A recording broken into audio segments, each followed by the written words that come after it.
still remember the first day at a new school. The hallways were loud with voices I did not fully understand. And everyone seemed to belong somewhere I did not. Group of friends laughed easily, moving through corridors, and had always known where they were going. And there I was, standing quietly, clutching my bag tightly, and hoping no one would notice how different I felt. Even simple greetings felt heavy, not because I did not want to speak, but because every time I did, my accent reminded me that I did not quite fit in. It felt like my voice carried a label before my words even reached anyone. That day, I understood something deeply. Feeling valued, loved, and safe is not something everybody is given. Hi everyone, it's me Nagina, and today I want to speak about something that sounds simple, but for many young people from migrant background, the right to feel valued, loved, and safe is not guaranteed. Moving to a new country changes everything. People often see the opportunities, the bright future, and the new beginning, but they don't quite see the struggles behind the closed doors. They don't see the night when you lie awake, staring at the ceiling, wondering if you truly ever belong here?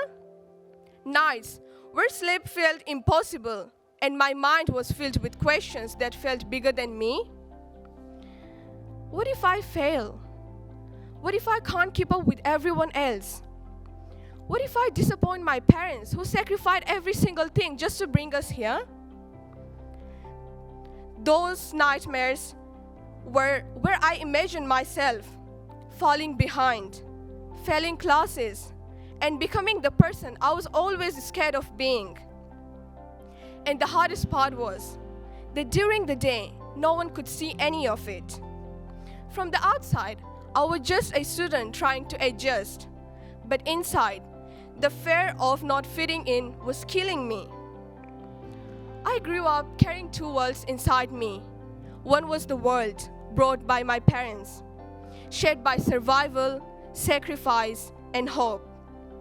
The other one was the world I stepped into every single day.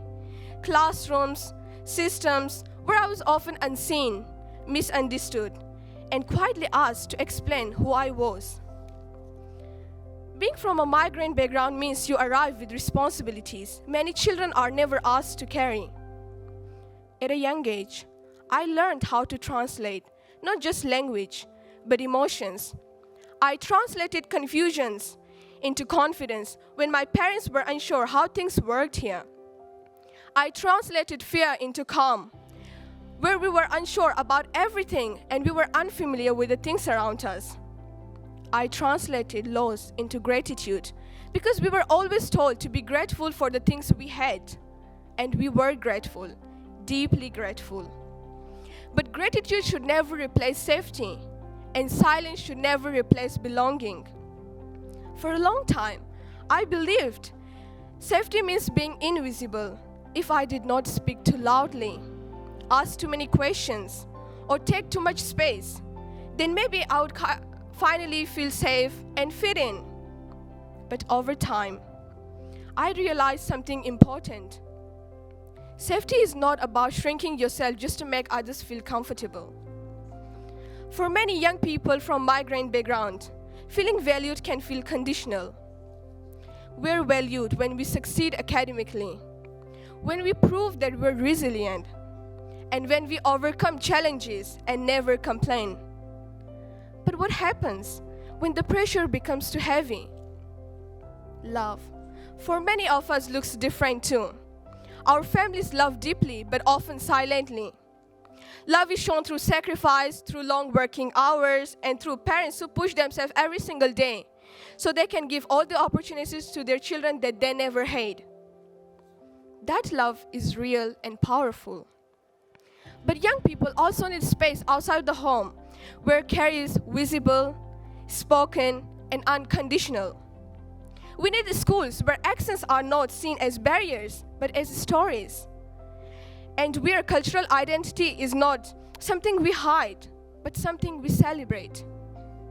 We need systems that understand that trauma does not always speak perfect English, and that the young person's accent does not determine their intelligence, their potential, and their worth. We need communities where young people do not have to prove their pain before they receive support. Because every single person deserves more than survival. To feel safe means knowing your voice will be heard. To feel valued means knowing your presence matters. To feel loved means knowing you don't have to hide yourself. And when this happens, something powerful begins. Young people start believing in themselves. They speak with confidence. They begin creating change not only for themselves but for the other people who are still trying to find their place in this world. So today, I'm not just sharing the story, I'm asking for change. Because somewhere right now, there is a young person lying awake at night, just like I once did, wondering if they truly belong. And that question should never exist. So I ask every educator, every community member, and every leader here today, create spaces where young people do not have to prove their worth before they're valued.